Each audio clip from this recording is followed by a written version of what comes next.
Minu tippkaal oli 110 kilo. Teisele korrusele toidupoe kottidega kõndimine oli juba nii, et higimull oli otsa ees. Saabaste paelate kinni sidumine oli mission impossible, sest et lihtsam oli osta ilma paelteta sel juhul. Rääkimata sellest, et ma ei jaksanud joosta ja sporti teha. Merlin võttis kuudega juurde pea 30 kilo. Kuidas see küll võimalik on? Pigem ei söönud rohkem, pigem vähem ja valesti. Klaas või pudel veini õhtul võtta ja selle kõrvale juustusnäkke ja mitte liigutada ongi üks suur alus, mille tõttu see juhtub. Merlini imeline tervenemine rasvumisest on justkui muinasjutust. Oled 40 rasvunud ja elus pettunud, aga üleöö kaotad 30 kilo. Leiad armastuse ja sõuad veel 40-ndates abieluranda.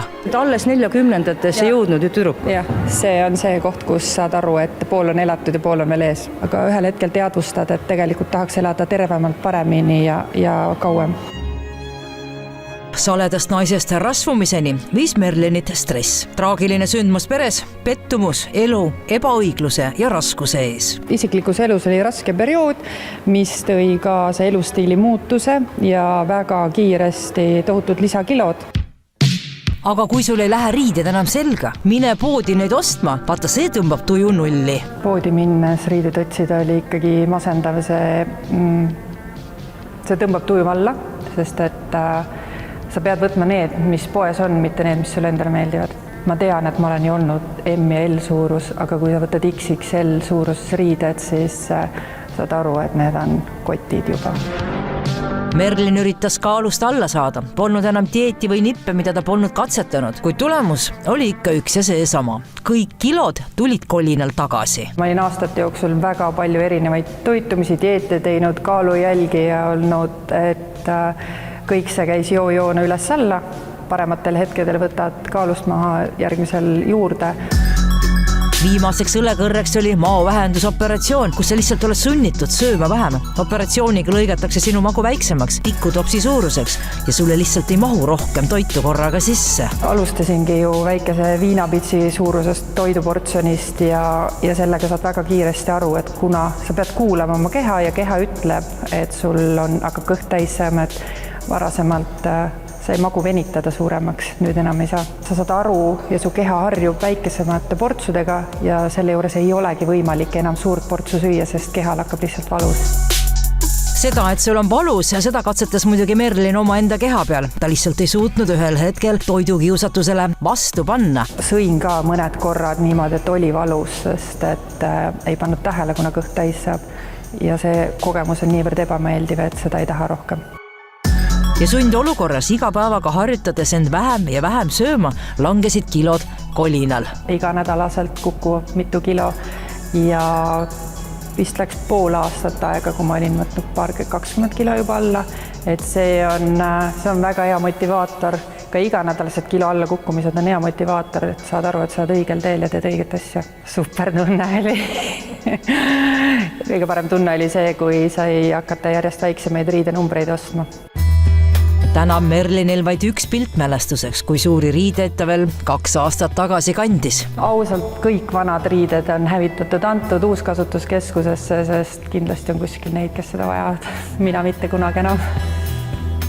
Kaotades 30 kilo sai Merlin endale täiesti uue elu. Hakkasid juhtuma väikesed imed, sülle kukkusid erinevad tiitlid, auhinnad ja lisaks leidis ta endale ka uue armastuse ja 2 nädalat tagasi nad juba abiellusid. Isiklikus elus on mul ilus armastus ja hiljuti abiellusin. See, kes meid paari pani, kiitis ka, ütles, et väga tore, et väga paljud inimesed ju ei abiellu tänapäeval, et kiitus teile, et seda teete. Jah, pole mõtet mingi 10 aastat ka oodata ja siis teha, et see armastus ja emotsioon on juba läbi, et pole mõtet. Praegu ongi roosa aeg, on ju? Oh jaa.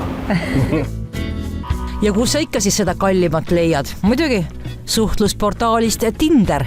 Ja kaua peab tinderdama siis esimese kohtumiseni? No meil läks 2 nädalat siis sain kokku. Palju siis abiellumiseni läks sealt 2 nädalast? No täpselt aasta. Ja abielu ettepanek käis kuidas? See oli omavaheline kokkulepe kuidagi väga mõistuse tasandil, et saime aru, et meil on koos nii olla, et tahaks selle päris ametlikuks liiduks muuta ja väikestest naljadest sai tõsielu ja nii see läks. Ja härra tegi, kuidas see siis käis? Et teeme ära. Tüüpiline Eesti mees, jah. Ega ei olnudki niisugust mingit eriti romantilist ettepanekutega miskit. Et leppisime kokku, et teeme ära, et ja oligi korras. Öeldakse küll, et ole õnnelik oma kehas just sellisena, nagu sa oled, aga Merlin tunnistab, et rasvununa oli väga raske õnnelik olla. Pöörane õnn saabus siis, kui avanes väljapääs nõiaringist. Kõik on läinud ju palju ägedamaks. Iga päev tundub palju ilusam. Lihtsalt ma ei olnud iseendaga rahul. Et ma tegin iseendaga rahu ja leidsin oma õnne ja leidsin oma armastuse kõrvale, kes mind teeb veel õnnelikumaks. Elu ongi lihtsalt palju kergem, kui sa oled õnnelik. Sa võtad igat päeva ju palju rõõmsamalt ja positiivsemalt. Pisikesed mured ei tundu enam maailma kõige suuremad. Ja ka suured mured ei tundu enam nii olulised. Ja pulmareis? Pulmareis oli metsa. Kuna me mõlemad oleme, mina naiskodukaitse, tema kaitseliitlane, siis peale salaabiellumist me läksime 8 ööpäevaks metsa uhkesse klaasmajja, kust me ei suhtlenud mitte kellegiga, et olimegi kahekesti, vaatasime loodust, lumesadu ja oli ülinunnu.